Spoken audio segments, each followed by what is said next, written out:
Technology is kind of a big part of our lives.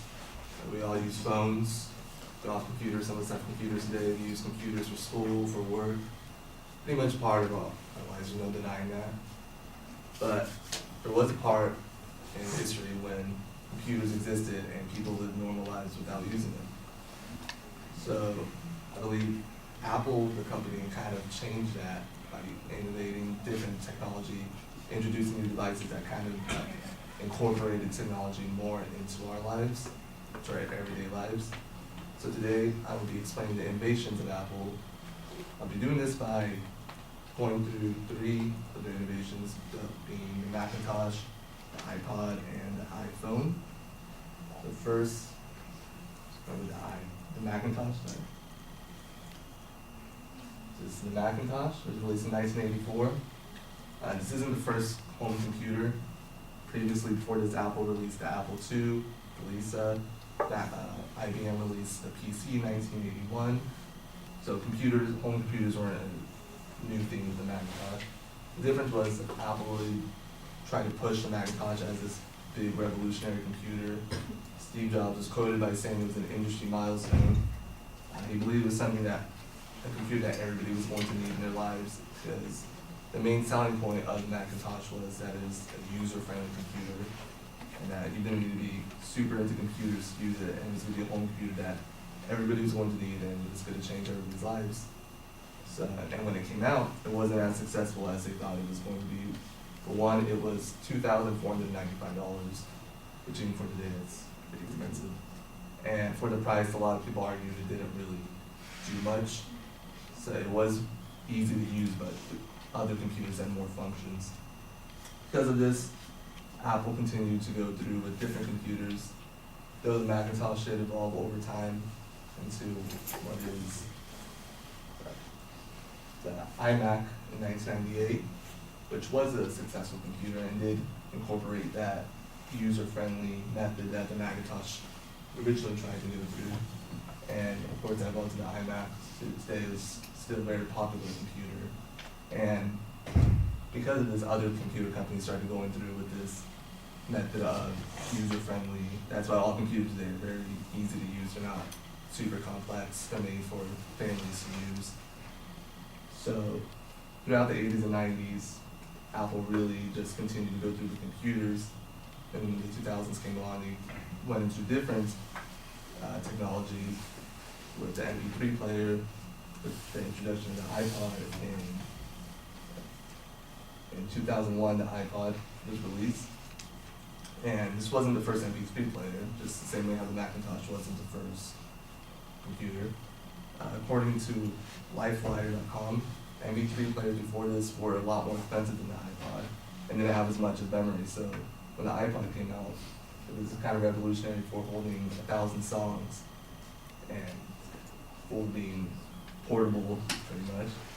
So, yeah, and even when the iPod first came out, it wasn't as successful until 2004, when they updated it and added a lot of more features. According to iLounge, in 2004, they sold 1 million iPods in 6 months. That's when it became really successful.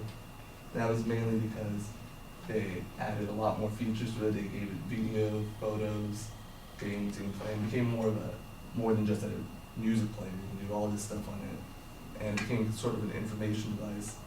And because of this idea of having all this information to portably, you can take it anywhere you go, that kind of led into arguably the biggest innovation, that being the iPhone, which was released in 2007. The development of the iPhone could be traced back all the way to 2003. And in an interview with Steve Jobs, he talks about how touchscreens would be the next big thing in computers, and touchscreens should be integrated into cell phones. Because he believed cell phones were going to be the next big information device, which it kind of were. So the iPhone was released in 2007, kind of revolutionized smartphones. You know, smartphones did exist before this, but they kind of changed the way smartphones were designed just by adding an advanced touchscreen. You didn't need a stylus where you can easily access it just with your fingers, get all your information very easily, which made it very successful because of it. And it kind of revolutionized phones in a way, as you can see here. These are phones from current years, or last few years, this year. They all have a very similar design to them. They're all touchscreen now. They're all very easy to access information just through icons on the screen. And this could all be traced back to the original iPhone because there was no smartphone like that before the iPhone. And and all phones are pretty much do the same thing now. Back then, it was the iPhone was the only one that did that.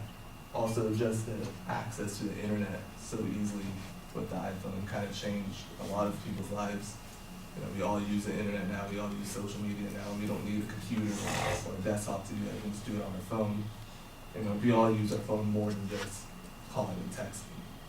And so in conclusion, I would say that Apple created innovations using technology that already existed, but just updated it, redesigned it, and made it more accessible to people. And it really influenced a lot of more technology. And you can still see this influence today because we all use phones and we all use computers today. That might have not been possible without Apple's innovations. Thank you.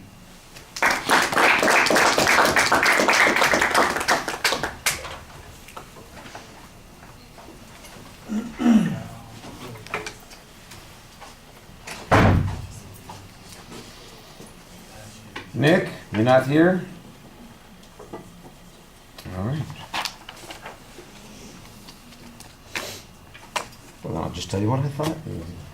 Nick can stew in his own juices.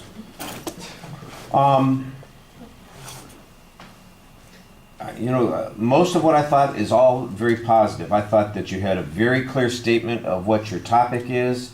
There's a clear preview that you've got.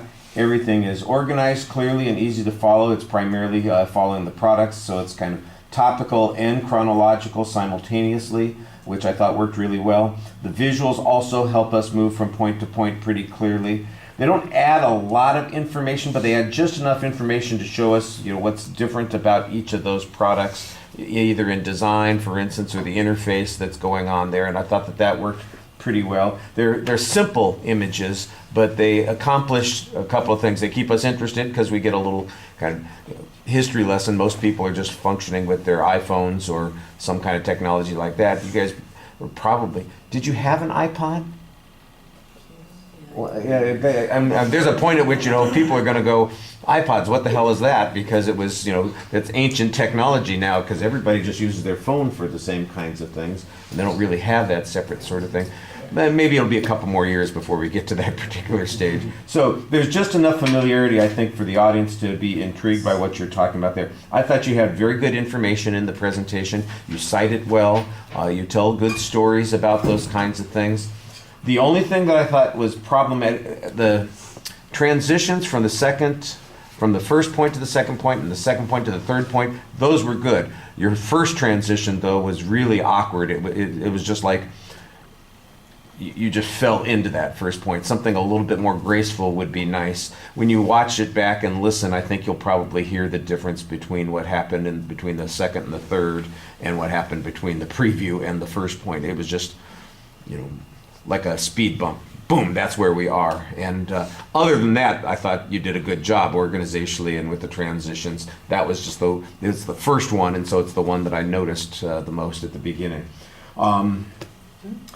I think that you do a very good job speaking to the audience. I mean, you're looking at us, you know the material pretty well. Once in a while, you kind of glance over your shoulder at the screen to remind yourself of what you're talking about. There's a very limited number of times that you look down at your notes, so you're generally trying to engage us.